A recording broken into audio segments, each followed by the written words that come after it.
All right, guys. So something I wanted to talk about was a topic that I've seen floating around social media for a few different reasons. Number one, Tyrese, which I think is the guy, he's like used to sing R&B music and then was in a bunch of movies.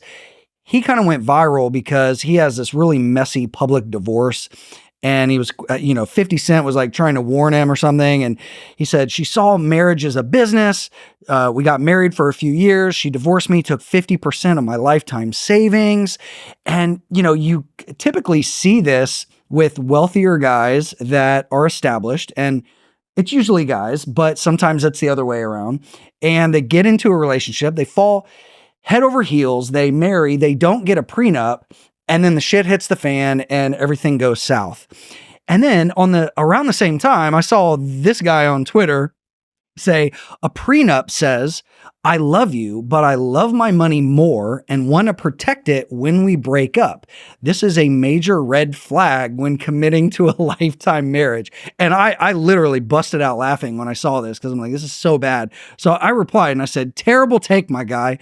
Every marriage has a prenup. You either craft your own or you use the standard government issued one. If someone comes into the relationship with assets, it absolutely makes sense to protect them. I've seen it go south way too many times. Nikki, what do you think? As a wife, as a financial planner, as a woman, do you agree with this? Do you disagree with this? What do you think? Okay, so as many things go in financial planning land, it depends. A lot of people, their values and their morals get in the way of anything like this, and they wouldn't even consider it. For example, we know somebody who is kind of dealing with this right now. They don't have a prenup. A very wealthy guy, older, in his 40s. Mid-40s. Wait, 40s is old now? Oh, no. Oh, dear. No, you're right. I'm literally No, well, I think what you mean 40. is he got married to a new person in his later 40s, in life. Which is, later than that. Because, okay, when we were growing up, people were getting married at 19, 20, 21. That was the thing that people were doing. When our parents were growing up, that's what they did. They got married super early. So for me, like nowadays, I guess that's later in life that you're starting a whole new marriage. And so, now he's dealing with this exact situation where he's got a lot of assets, got married, boom, like months later, now the wife is having issues and problems. And this is a situation where like the morals got in the way and they didn't want to do that because they thought they'd never So divorce. they avoided the prenup, and now after a very short marriage, the guy's looking at losing half of his stuff. Potentially, yeah. After working several decades at building a very large business. But the point is a lot of people do they take the decision on do I do a prenup or not based on their morals and their values. And that can be challenging because when the unexpected happens, this is what happens, right? Like what happened with Tyrese or whatever, or many other people. I think he actually, according to the news, he actually had a prenup. So maybe things just got messy after the fact. But I just pulled that up as an example of like how bad things can get, and especially how wealthier people can be targets. We see it with, professional athletes and, stuff like that. But yeah, I don't know. I just wanted to bring this up and say, like, I know it's not a one-size-fits-all thing, and people do different things, but yeah, I don't know. I just think in a lot of cases, if you come into a relationship and one person has a lot of assets, you should define what that looks like. Otherwise, the government decides for you. I think that's key. The government will and this goes with estate planning too, probate. The government will decide for you if you do not outline it yourself. And if you've never been to probate court, having to deal with someone's ill-defined will or something like that, I can assure you it is a horrible, horrible process that will take way longer than you think it will, that will be way more complicated and way more emotionally damaging to family members than you think. Like I've seen families ripped apart by things that happen in probate court.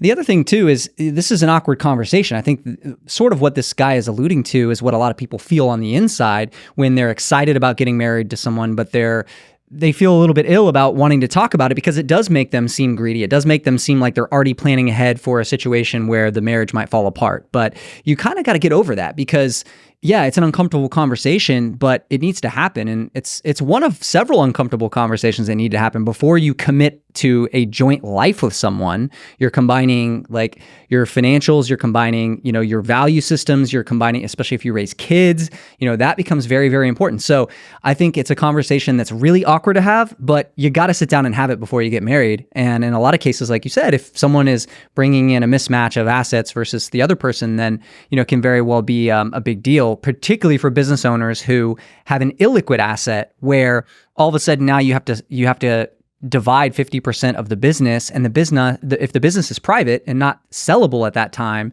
well, all of a sudden now you have another major decision maker involved in that business who wasn't previously involved before. Good point. Now, go ahead. Oh, I was just going to say, I think it's a good stress test. Like, even though it's an awkward conversation, it's probably pretty smart to have that conversation early on to see how your partner responds, and say, you could approach it tactfully and say, hey, I just want to have this conversation now instead of, 2 decades from now and have a blowout. Let's see how this goes. Like, and if your partner does not respond well, you'd rather know that than way down the line, I think. Yeah. I think that it's important to also note that this is not a zero-sum situation. It doesn't have to be. Like, addressing a prenup does not mean, hey, you get nothing if something happens. It just means you can still assign value. There's value in a partner, and it doesn't have to be, if we split, you're screwed and you get nothing. That partner could be helping support your career, helping raise children. There could be reasons why, if that marriage doesn't work out, that person still, should technically be entitled to something. And the courts would say that they're entitled to something. So it's like, why not? It doesn't have to be completely zero sum. They could still, have something arranged where that partner will still walk away with something. Mm-hmm. But it's nice to be able to kind of predefine the terms that are best for your situation.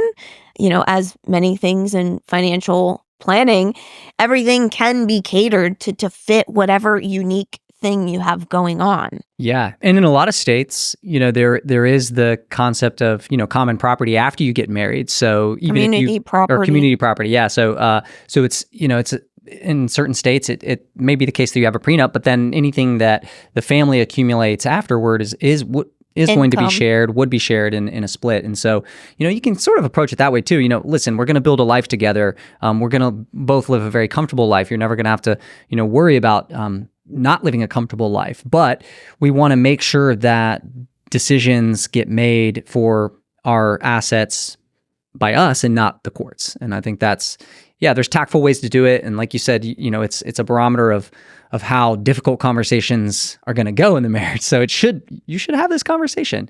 And for females too, like you said, Kendra Scott, she's been married a couple times. She's a billionaire. I'm sure she's had prenups, right? Jennifer Lopez breaking up with Ben again. Yep. Do you think he's walking away with her assets? Probably not. No. I mean, Yeah, and there's probably a big difference. Like, there's 3 situations, right?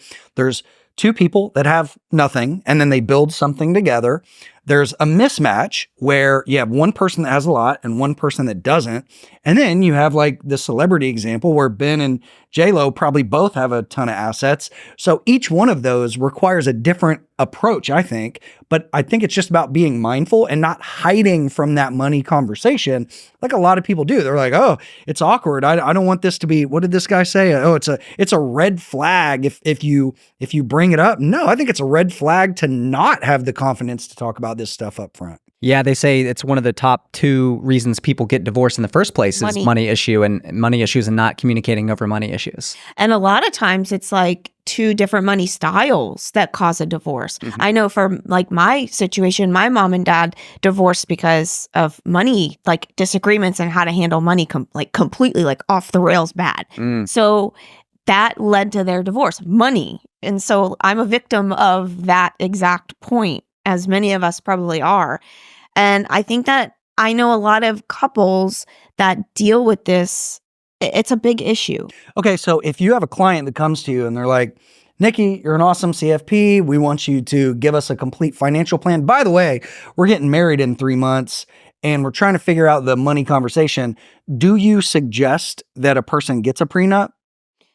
So a lot of what I do, I listen to the values and the morals that clients have, because that really, really is a big thing. And if they are dead set on not signing a prenup because of religious reasons or something like that, I can't force them to do that. I can suggest, hey, is this something that you're interested in doing in case anything ever happened? They're either going to be on board for that or they're not. But if they're asking you, like, if they hey, should we do it? Yeah, if they ask me, then, what I can do is explain to them what will happen if they don't. Right.